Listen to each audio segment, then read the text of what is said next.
Hey guys, আসসালামু আলাইকুম। কি অবস্থা সবার?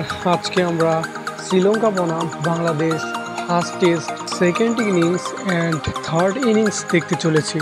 টেস্ট ক্রিকেটে 15তম বার টাইগারদের 200 রানের জুটি শান্ত বাংলাদেশের 10তম ব্যাটসম্যান হিসেবে 2000 রান করল মিস্টার ডিপেন্ডেবল হানফ্রেড।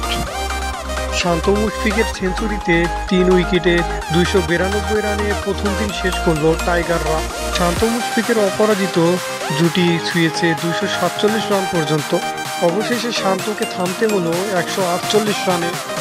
অবশেষে থামলেন মুশফিকুর রহিম 163 রানে। মুশফিকের পর ফিরলেন লিটন কুমার দাস 123 বলে 90 রানে। দ্বিতীয় দিন শেষে 151 ওভারে বাংলাদেশের সংগ্রহ 9 উইকেটে 484 রান। একম ইনিংসে 495 রানে অল আউট বাংলাদেশ। শ্রীলঙ্কার একম উইকেটের পতন, তাইজুল ইসলাম ফেরালেন উদারাকে। তৃতীয় দিনের একম সেশন শেষে 395 রানে পিছিয়ে শ্রীলঙ্কা। টেস্ট ক্যারিয়ারে তৃতীয় শতক হাঁকালেন পতন নিশাঙ্কা। টেস্ট ক্যারিয়ারের 33তম 50 চান্দিমালের ব্যাটে।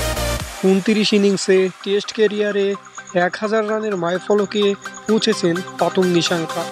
সাদমানের শার্প ক্যাচ, চান্দিমালকে ফেরালেন নাইম। নিজের শেষ টেস্টে ব্যাটিংয়ে নেমেছেন অ্যাঞ্জেলো ম্যাথুইস। বাংলাদেশ দল দিয়েছে গার্ড অফ অনার।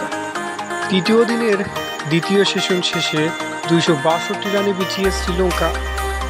অপ্রতিরোধ্য নিশাঙ্কা পেরিয়েছেন 150। ম্যাথুইসকে 39 রানে ফেরালেন মমিনুল হক। 187 রান করে ফিরে গেলেন শ্রীলঙ্কান ওপেনার পতন নিশাঙ্কা। দারুণ ডেলিভারিতে স্ট্যাম্প উড়িয়ে দিলেন হাসান, থামলেন নিশাঙ্কা। তৃতীয় দিন শেষে 127 রানে পিছিয়ে আছে শ্রীলঙ্কা।